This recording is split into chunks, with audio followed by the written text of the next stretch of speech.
without further ado, let's jump into the video. In order to know Lex Loci Damni, we first must know what is the Lex Loci itself. So, I will explain about Lex Loci.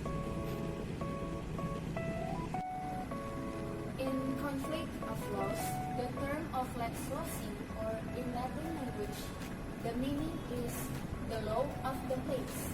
It's a shortened version of the choice of law rules that determine the lex laws, or the laws chosen to decide the case. So, what is Lex Loci Damni? Lex Loci Damni refers to the law of the place where the injury occurs. In other words, if an injury appears in another country, the laws of the country govern. However, this law is only applied if the court officer had foreseen that the damage would have occurred there. This is a general rule applied under conflict law, according to Nippon Fire and Marine Its Code 3 and 3 Sukhoi 167 F 3D 99 second CIRNY 1999. So I will give a short example about Lex Loci Damni where the injury or occurs happen. For example, Mr. James Bond and Mr. Jack Sparrow go on a vacation in Caribbean island, and when in the Caribbean state, they ride a car and suddenly they got accident. According to Lex Loci Damni, the law that used is in the Caribbean state because the injury that occurs happens in Caribbean state. Loci Damni refers to the law of a place where an injury or rather damage happens. It explains that the rule of a country where an injury or damage occurs will be used to govern a given situation 1. However, for this law to be practical, the person who is responsible for damage should have foreseen its occurrence. It may be hard for one to understand the actual meaning of this law, having considered that they are basically derived from the facet right doctrine. About the facet rights doctrine, the course of action taken by a practitioner owes its creation to the ruling of the authority where damage or injury is caused. Note that its existence depends solely on these laws. Therefore, in the event where the act of damage and resultant harm occurs in a different country or state, the law that exists in the habitual residence of the person or people who have committed an offense helps to control judgment imposed on them.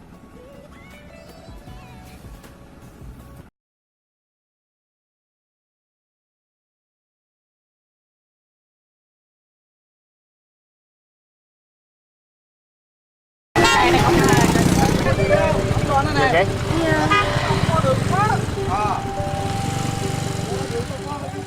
Let us fill you in a little. This whole journey began a week ago when we started our much anticipated business class flights from Da Nang to New York and back. So exciting!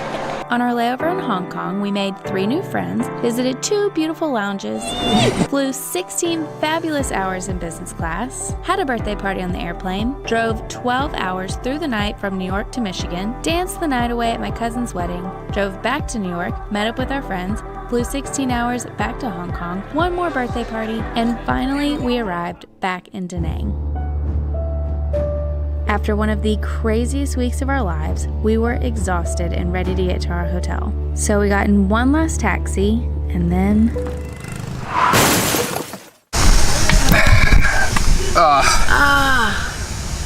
We just got in a car, hit by right? a car. Were you wearing your seatbelt? No. Oh God. Oh, It is so hard. oh. Did you hit your head? I think just on this. I think I hit it on this too. I think it's in a good spot though. Like I don't think my neck like whipped back. That was really scary. We had to slam on our brakes for a motorbike. Here, sit down here. Sit down. Here, sit down. Get out. Sit down here. Can we get our bags? Yeah. Can you open the trunk?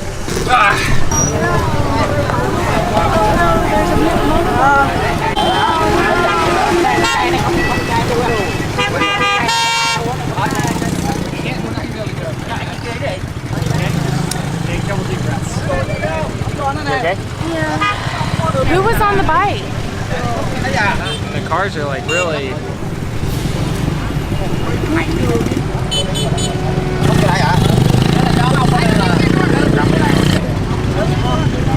You, anh do the booking drop anh hotel, anh police, anh go to anh 1 hour anh go hotel. Okay. So we're not exactly sure what to do right now because our bags are literally trapped in the back of the car. Like it's gonna take sawing metal, I think, to get our bags out. The police have been called and now we're just waiting on the side of the road. That really hurts. My teeth hurt. I think I like bit my. It all just happened so quickly in the car.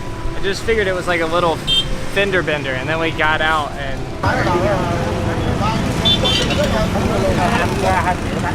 So this motorbike pulled out right in front of us and just stopped. And so we like stopped immediately. And then there was like a 2-second delay and then boom. I was like exhaling that we hadn't just ran over this motorbike. An exciting start to our time in Vietnam. Yeah. We're just gonna hang out here and see what happens. We don't want to leave quite yet.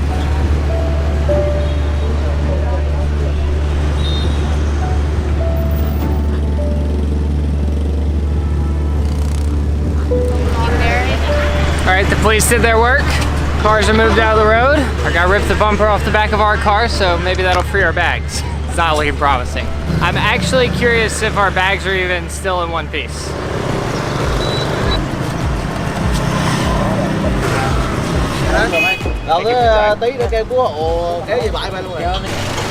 So the cars ended up being pulled over right next to a construction site, so we borrowed a metal bar and we're trying to pry open the trunk.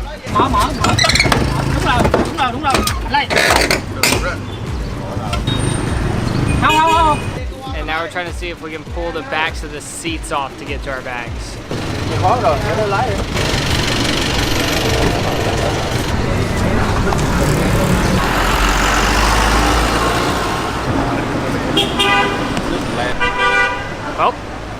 there goes our bags. So our driver has been very apologetic and very nice, and we think we trust him, and he came up to us and tried to talk in English and tell us to get into the car with his friend, and then the police officer got in the front seat of our car and they just left. And so now we're just standing here with his friend. I think maybe we're gonna follow them somewhere, and our bags are still stuck. I think we're getting in this way. In here? Okay. Bring on my seatbelt. It was on in the accident, if anybody was wondering. Sorry for this. No, it's okay. It's okay. Chúng ta đến cảnh sát. We go to the police station to get your luggage. Okay, come on. Everyone has been very nice. At this point, there seems to be a little confusion on where exactly the police station is. Anh có bãi xe tai nạn á. Em phải đi kiếm cũng rồi.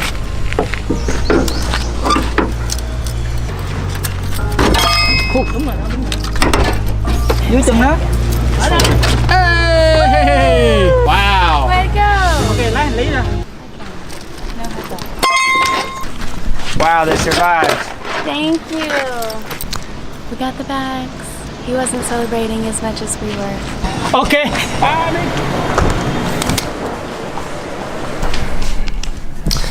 All right. We made it to our hotel. It was an exciting start to our one day in Vietnam.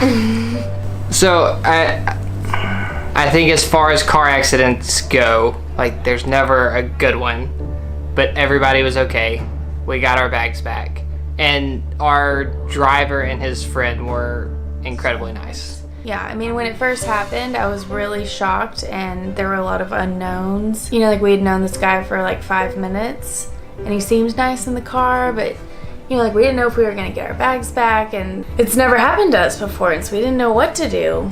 But the more I think about it, the more thankful we are that, like, a car didn't hit us from the side at that speed. I mean, it could have been so much worse. Our bags weren't completely smushed in the back. Yeah, I thought for sure our bags were gonna be in pieces. And just the fact that they were so nice and like caring for us meant a lot. Okay. No. It's okay. Yeah, and I mean, it wasn't like our driver's fault. Like, the only person who I really think was at fault was the motorbike who pulled out in front of us. And so by the end of it all, I was just feeling really bad for our driver. Yeah. Like, you could tell he was really shaken up. But even like with that, he made sure we got our bags back quickly. He got his friend to take us straight to our hotel. He told us multiple times, like, go back to your hotel. I'll bring them to you. Like, That was weird. Like, when I first pulled out the camera, like, as soon as it happened, I don't know, my first reaction was just turn the camera on. And I realized, like, as I was trying to talk, like, my voice was shaking.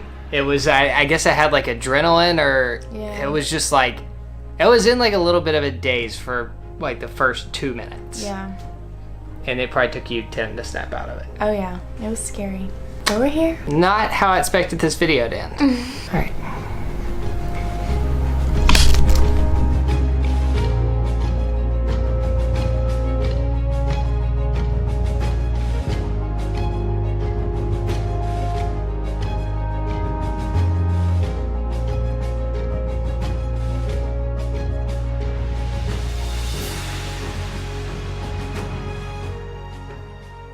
Anytime it's not on, it's because the seatbelt doesn't work. Get comments Don't when I do don't wear this. seatbelt.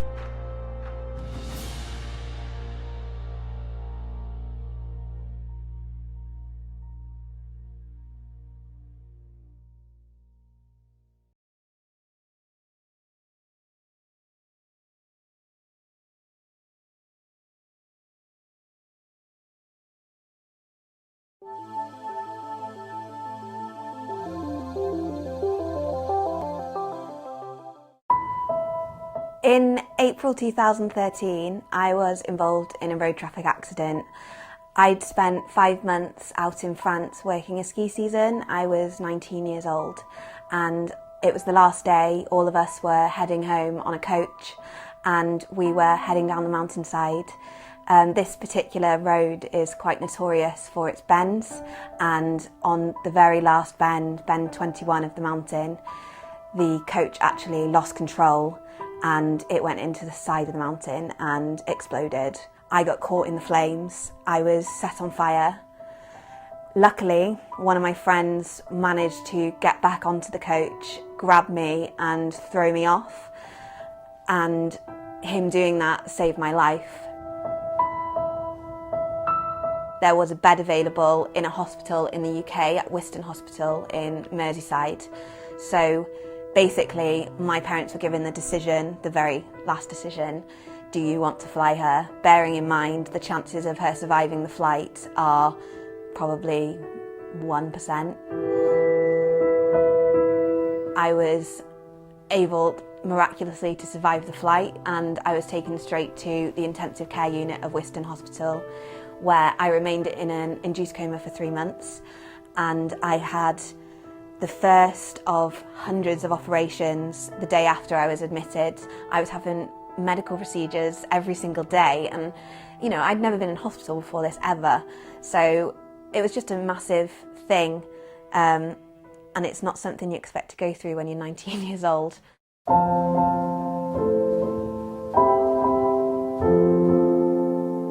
My parents were advised by the hospital in those first 3 months of me being in intensive care that they could make a personal injury claim, or I could make a personal injury claim, and they could get the ball rolling, really. So they asked around, you know, they asked their friends, they asked people they knew for recommendations, and Slater and Gordon came up time and time again.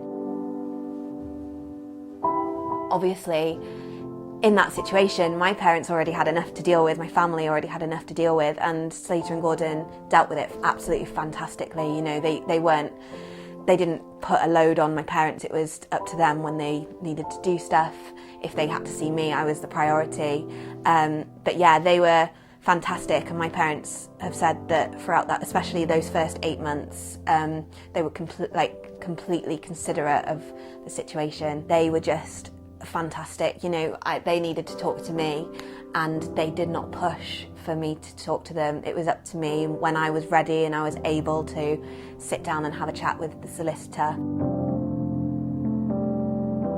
I would say, honestly, the first time I met my solicitor was the time that I realised that this team had my interests at heart. It's been like talking to a friend throughout the whole process. This has happened, and I've been thrust into a world of law, and I've been thrust into a world of medicine, and before that I had absolutely no idea how any of it worked. You know, they knew my case back to front, and that was literally the first time they'd met me, but they knew the ins and outs. They knew, you know, they knew exactly what I needed, what I might need. They predicted what I was going to ask and things like that. So it worked really well in that way. And also the fact that, you know, they'd done cases like it before. It was just, you know what, it was just that they made you feel so comfortable. And I think that's the biggest thing. You know, if I ever didn't understand anything, it would be explained to me completely fully. And that's made the whole process a lot easier. My focus was getting better, and my focus was my physiotherapy, my occupational therapy. My case manager that was appointed through Slater and Gordon was, again, fantastic, because they got me my hand therapist. They helped organise the interim payments that I originally received to pay for all of these people. When I sat down and, you know, we got the result that I wanted, that was a massive day, and I was extremely grateful and thankful for choosing Slater and Gordon, and extremely grateful and thankful to my solicitor and my barrister for the amazing job they did. No money is ever going to change what happened to me, but it is going to make my life 10 times easier. I'm glad I chose Slater and Gordon. I wouldn't have chosen another solicitor's.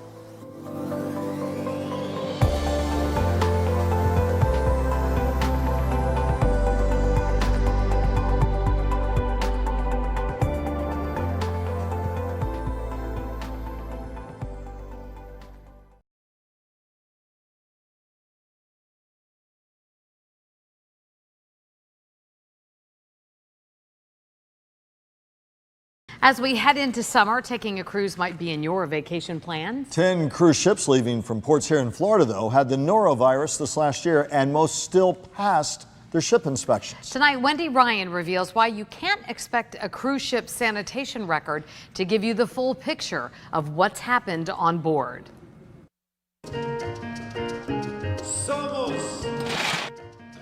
How long have you been cruising? Oh, we've been cruising since 1998. Dr. Jeff Vasta enjoys taking a cruise with his family, boarding over 22 ships and only getting sick once. It was probably a situation where people aren't washing their hands, and we got an upper respiratory illness, nausea, vomiting, that kind of thing. His wife Julia says the norovirus made him more sick than she's seen him in years. So he was in the room for 2 days, quarantined, vomiting, you know, with this norovirus. There was other people on board that were sick at the same time. They did the thing because it all happened kind of at the same time. In a special Dirty Dining I-Team investigation, we looked at the last year of inspections from the CDC Vessel Sanitation Program, finding 15 ships had the norovirus. 10 of those ships sailed out of ports here in Florida, leaving from Tampa, Port Canaveral, Miami, and Fort Lauderdale.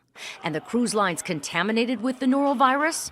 Oceania, Princess, Disney, Carnival, Royal Caribbean, Norwegian, and more. In March of this year, the norovirus hit the Coral Princess ship, with 157 passengers getting sick, along with 25 crew members. But just 10 days before the Coral Princess set sail, they scored 100% on their vessel sanitation inspection. And the Oceania's Riviera ship hit rough waters in the last year, with 3 different cruises, all out of Miami, all carrying the norovirus. 2 back-to-back in February and another in March, with hundreds on board falling ill. but the ship still received a 96% inspection score during that time. Why? Because according to the CDC, the norovirus does not necessarily have anything to do with the ship's sanitation practices.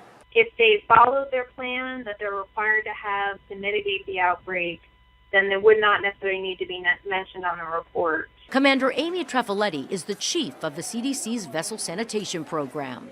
So one of the things that we require that ships have are outbreak prevention and response plans. And often the only way you'll know a specific ship was contaminated with the norovirus, finding a separate link on the CDC's website under outbreak updates, not under their inspection scores. I think the estimate is about 90% of GI illnesses on a cruise ship are caused by norovirus. Hillsborough County epidemiologist Mike Weiss says the norovirus can live on surfaces for not just hours, but days, making it extremely contagious.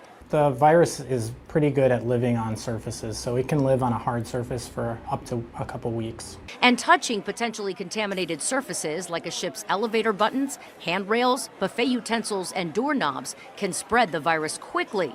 And it's not just person to person, it can even be in the food.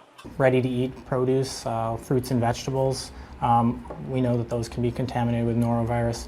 And shellfish can also be contaminated as well with norovirus. Recovering from the norovirus can be life-threatening too. For the very young, infants, and the elderly, it can be pretty serious that could require hospitalization. As you've heard countless times, hand washing with soap and water is the best way to avoid getting sick. And Weiss says don't rely on hand-based sanitizers. Hand sanitizers are not necessarily that effective against norovirus. And despite contracting the norovirus in the past, Jeff says it's smooth sailing from here. But it didn't stop you from getting on another cruise? No, not at all. Yeah, so you're not worried about this one? Not at all, no. Following this investigation, Oceania Cruise Line took steps to combat norovirus outbreaks by increasing cleanliness and disinfection procedures. Princess Cruise Lines created a sanitation plan with the CDC. You can read more about these steps taken to protect you. I've shared this link right here on my Facebook page, so you can check that out there or go to WPTV.com.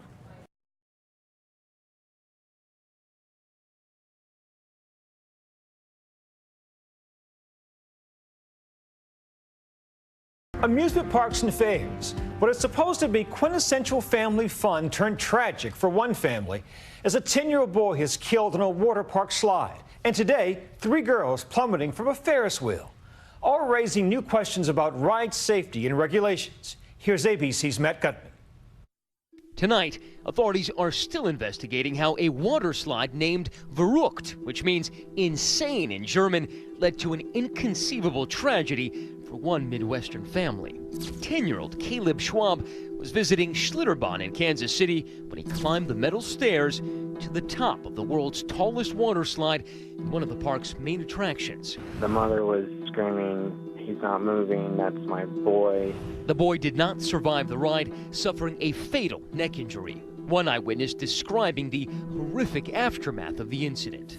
I just heard a boom, boom, kind of like something hit the slide. I turned around and the raft was coming on the second drop. Immediately after the raft, you see a body behind the raft. I told my cousin I thought that it was a body, and then I noticed there was some red, and so I told her I think, that's blood.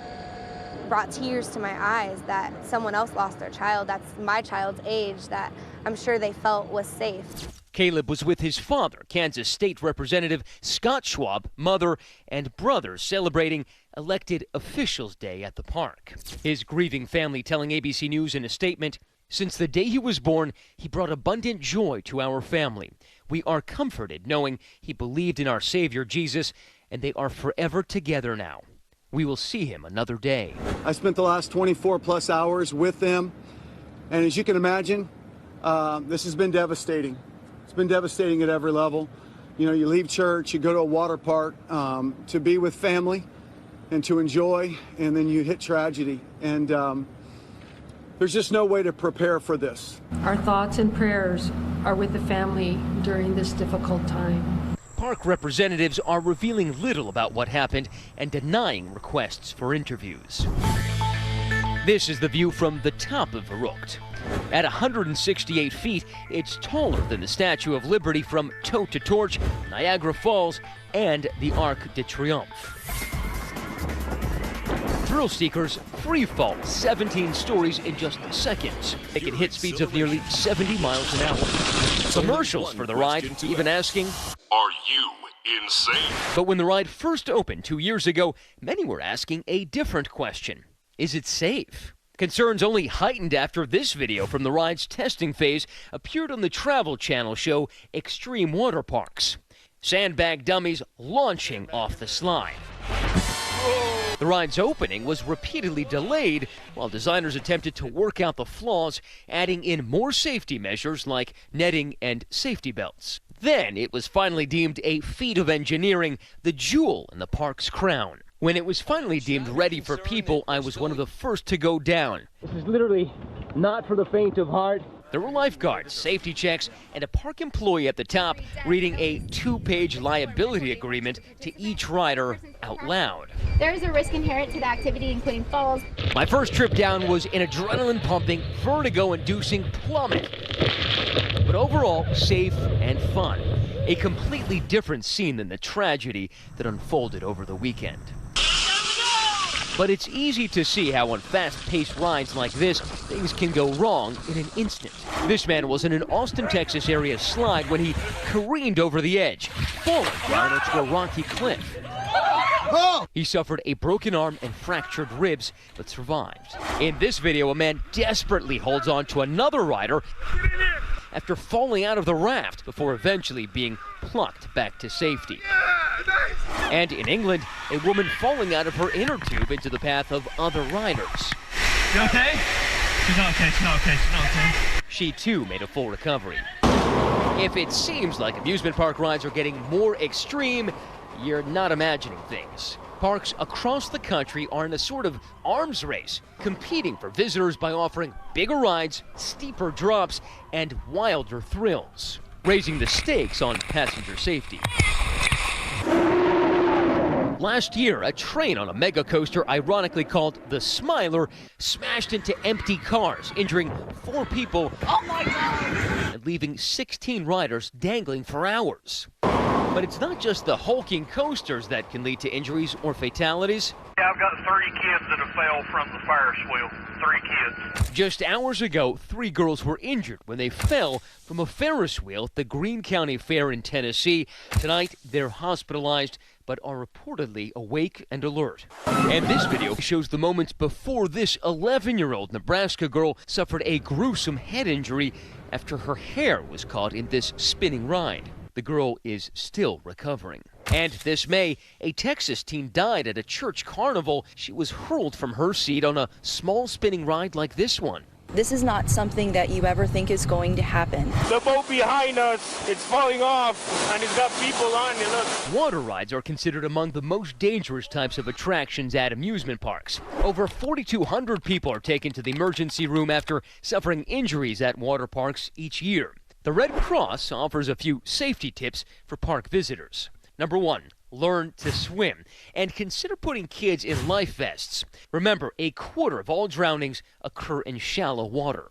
Look for lifeguards and signal one if you see someone in trouble. Make sure you read the attraction signs and follow all rules. But in the wake of Caleb's death, some are wondering if there are enough rules in place.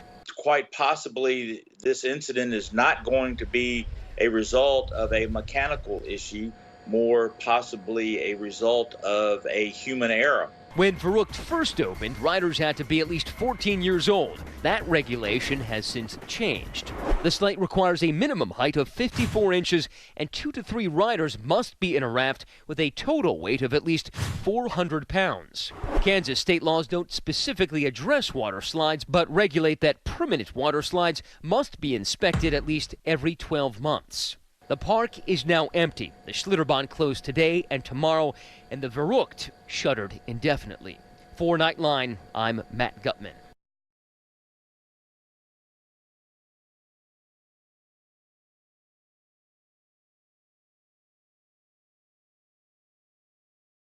Teens bungee jumping death blamed on instructor's terrible English. Hearing the distinction between no jump and now jump while bungee jumping turned out to be the difference between life and death for a Dutch tourist in Spain back in August 2015. The last of her group of 13 to take the plunge, 17-year-old Vera Mole thought her harness was secured to the cord when she leapt off a bridge into a gorge in Cantabria. To the horror of everyone involved, it was not. This past week, a court ruled that the bungee instructor's terrible English was what led to her nightmarish end, and the director of the adventure sports company who organized the jump is facing prosecution for homicide through negligence. In addition, judges pointed out that Vera was under the legal age to participate, and bungee jumping from that particular highway viaduct is expressly prohibited. The ruling states that what the instructor meant to say was "don't jump," which reportedly would have been the correct terminology and protocol. You think maybe the word jump just shouldn't be uttered at all until everything's in place? Whatever happened to on 3 or wait for my signal? Say no to safe spaces on YouTube. Support Tomo News at patreon.com/Tomo News. You might want to rethink your bucket list after watching these. Teenage tourist dies bungee jumping from a bridge in Spain. A 17-year-old Dutch tourist died after bungee jumping from a bridge over the Cadeja River in the northern Spanish region of Cantabria on Monday. The girl was reportedly camping with a group of tourists, and the bungee jump was organized by a local adventure company. There were a number of problems, authorities said. It seems the harness was not properly secured, the jump might not have been authorized, and they were doing a style of bungee jumping called punting, where there are 2 ropes and the jumper swings under the bridge. She jumped and fell about 130 feet to her death when she hit the riverbed below the bridge. Emergency services arrived Monday night and the girl was pronounced dead at the scene. Psychologists are treating the witnesses of the tragedy and an investigation is reportedly underway. British girl dies bungee jumping off a bridge in Spain. Cielo de Abreu, a young and promising fashion student from London, tragically died in a bungee jumping accident during a vacation in Spain on Tuesday. 23-year-old de Abreu's parents say she was adventurous, kind, honest, straight-talking, and genuine. And due to her adventurous spirit, she bravely went to the 260-foot-high Tablate Bridge in La Ronde, Spain, with her aunt on Tuesday, prepared to jump safely off of it. However, during the jump, de Abreu hit her head on the side wall of the stone bridge. Even worse, her aunt witnessed the whole thing and was helplessly forced to watch her niece hang from the bungee cord until emergency responders could arrive. Police are investigating the incident, but are not ruling out the possibility that a miscalculation in the length of the rope contributed to the young woman's death. Brazilian man killed after bungee jump accident. This video captures the shocking moment a Brazilian thrill seeker died in front of his family in a bungee jump gone horribly wrong.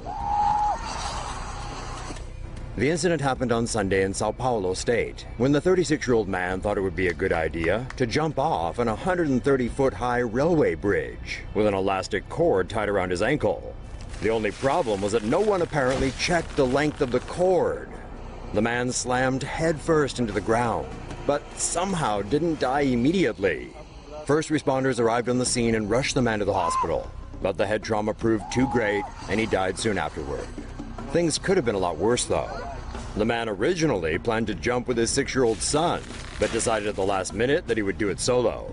Sadly, however, the poor boy witnessed his father's gruesome death. The man's horrified wife, brother, and his brother's girlfriend also watched the fatal bungee jump. The man had hired a team of extreme sports specialists to help him do the jump, and police seized the team's equipment and were investigating the death.